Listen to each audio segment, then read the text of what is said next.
million black victims of Americanism are waking up, and they're gaining a new political consciousness, becoming politically mature. And as they develop this political maturity, they're able to see the recent trends in these political elections. They see that the whites are so evenly divided that every time they vote, the race is so close, they have to go back and count the votes all over again. And which means that any block, any minority that has a block of votes that stick together is in a strategic position. Either way you go, that's who gets it. You're in a position to determine who go to the White House and who stay in the doghouse.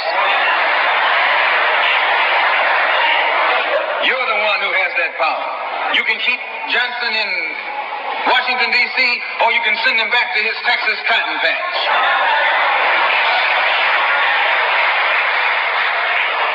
You're the one who sent Kennedy to Washington. You're the one who put the present Democratic administration in Washington, D.C. The whites were evenly divided.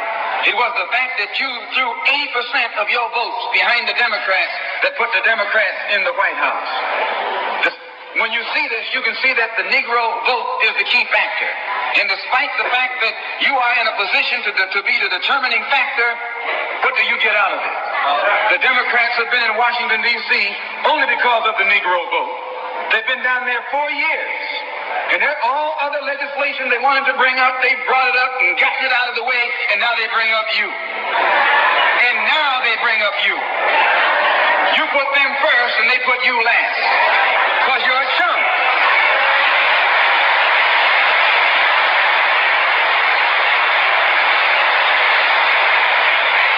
A political chump. In Washington, D.C., in the House of Representatives, there are 257 who are Democrats.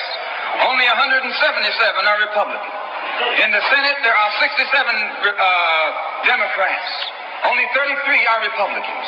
The party that you back controls 2/3 of the House of Representatives and the Senate, and still they can't keep their promise to you because you're a chump.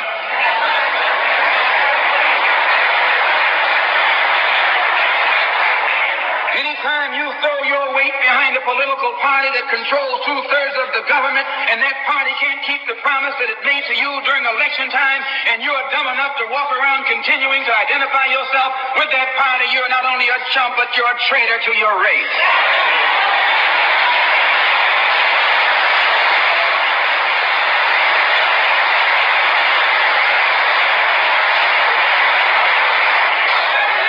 And what kind of alibi do they come up with? They try and pass the buck to the Dixiecrats. Now, back during the days when you were blind, deaf, and dumb, ignorant, politically immature, naturally you went along with that.